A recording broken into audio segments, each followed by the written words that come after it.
दिलाते हैं कि हमारी तरफ से कोई कमी नहीं रहेगी। और महंगाई के खिलाफ कांग्रेस का हल्ला वो लगातार जारी है। इसी को लेकर पीसीसी चीफ गोविंद सिंह डोटासरा क्या कुछ कह रहे हैं, सुन लेते हैं। करके बैठ के हर व्यक्ति को अपने भविष्य की चिंता सताने लगी कि मैं जिंदा रहूंगा कि नहीं रहूंगा, लेकिन उस चिंता के साथ साथ उसकी ये भी चिंता थी कि मुझे शाम को खाना मिलेगा कि नहीं मिलेगा, मेरा चूल्हा जलेगा कि नहीं जलेगा, मैं मेरे बच्चों को नाश्ता दे पाऊंगा कि नहीं दे पाऊंगा, मैं मेरे बच्चों को पढ़ा पाऊंगा कि नहीं पढ़ा पाऊंगा। घर में जब कोरोना काल में व्यक्ति रहते थे तो प्रतिदिन एक ही चर्चा अपने परिवार में पति पत्नी और बच्चों के बीच में होती थी कि भगवान इस कोरोना से तो हमको बचा, लेकिन इस देश के प्रधानमंत्री को भी सुध-बुद्धि दे जिससे हम हमारा जीवन चला सके, हमारी गृहस्थी को चला सके। आज तो स्थिति आप सबको पता है, कहने को तो छोटी सी बात है साहब, ये तो चलता रहता है, बढ़ते रहते हैं, घटते रहते हैं, लेकिन मैं आपको बताना चाहता हूं कि जो टैक्स यूपीए सरकार के समय 3.5 रुपए 6.5 रुपए के लगभग लगता था, वो आज 36 रुपए हो गया था। जो राज्य को मिलने वाला टैक्स है वो कम हो रहा है और 24 से ज्यादा टैक्स बढ़ा करके केंद्र को जो शेष मिलता है, जो टैक्स इस पेट्रोल और डीजल से मिलता है, वो आप देखिए 6.5 रुपए से 36.5 रुपए के लगभग हो गया।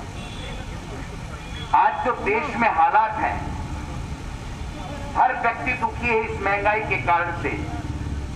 लोगों की कोरोना के कारण से नौकरियां जा रही हैं। 7 साल में नई नौकरियां मोदी जी ने, केंद्र की सरकार ने निकाली नहीं। आप बता दीजिए रेल में कितनी निकली, बैंकों में कितनी निकली। जो एसएससी की एग्जाम होती है जिससे इंस्पेक्टर वगैरह इनकम टैक्स में, इसमें कस्टम में वगैरह में लगते हैं, वो नौकरियां कितनी निकली? एक नौकरी नहीं निकाली।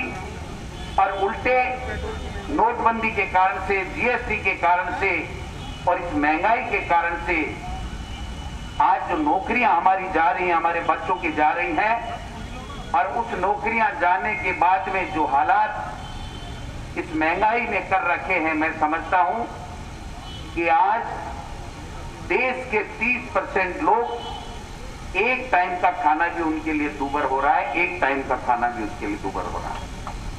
ये हालात देश के प्रधानमंत्री ने पैदा कर दिए। जो गरीबों का मसीहा कहने वाला, गरीब की पैरवी करने के लिए देश के प्रधानमंत्री बनने की जो ख्वाहिश करता था और अपने आप को गरीब का बेटा, एक चाय वाले का बेटा बता करके, और जिस प्रकार से देश के लोगों की उम्मीदें जगाई थी, आज वो देश के प्रधानमंत्री की किसी गरीब के साथ अगर फोटो को मीडिया में भेजने के लिए आ जाए तो भले ही, बाकी आपने कभी देखा केवल मन की बात करते हैं और वो भी वन वे करते हैं, एक तरफा करते हैं, दूसरे की सुनते नहीं। अगर किसी को सुनने की बात आती है तो पहले से प्रायोजित होता है कि आप बोलोगे और आपको ये बात बोलनी पड़ेगी। मोदी जी से कोई सवाल देश का न तो नागरिक कर सकता है, न हमारे ये जो मीडिया के बंधु हैं ये भी मोदी जी से सवाल नहीं कर सकते। एक भी ऐसे व्यक्ति का, मीडिया के बड़े से बड़े व्यक्ति का मुझे नाम बता दीजिए जो पहले उनसे परमिशन लेकर के और उनकी इच्छा के अनुरूप जब तक सवाल पूछने की तय नहीं कर ले, तब तक वो किसी भी मीडिया के बंधु को, किसी चैनल को, किसी प्रिंट मीडिया को वो अपना सवाल लेने के लिए अलाउ नहीं करते। ये क्या है? हम पूछना चाहते हैं कि आप कह रहे थे कि हम किसानों की आमदनी दुगनी कर देंगे, तो आज 6 महीने 8 महीने से जो किसान 3 काले कानून को निरस्त कराने के लिए बैठे हैं, क्या उनकी आपने सुनी?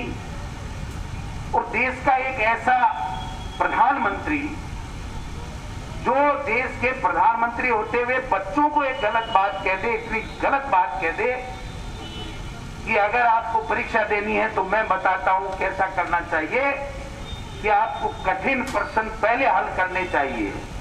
ये हमें हमारे गुरुओं ने कभी नहीं बताया, आपको बताया हो तो मुझे बता दीजिए।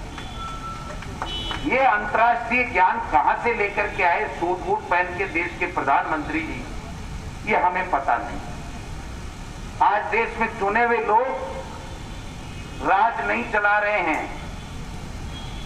आज केवल मोदी और अमित शाह की हिटलरशाही और पर्दे के पीछे जिन्होंने आज तक कभी चुनाव नहीं लड़ा, चुनाव जीत करके नहीं आए, वो आरएसएस के लोग जो अपने आप को राष्ट्र प्रेमी, अपने आप को राष्ट्रवादी कहते हैं, वो लोग देश में सरकार चलाते हैं, वो लोग एजेंडा तय करते हैं कि आप।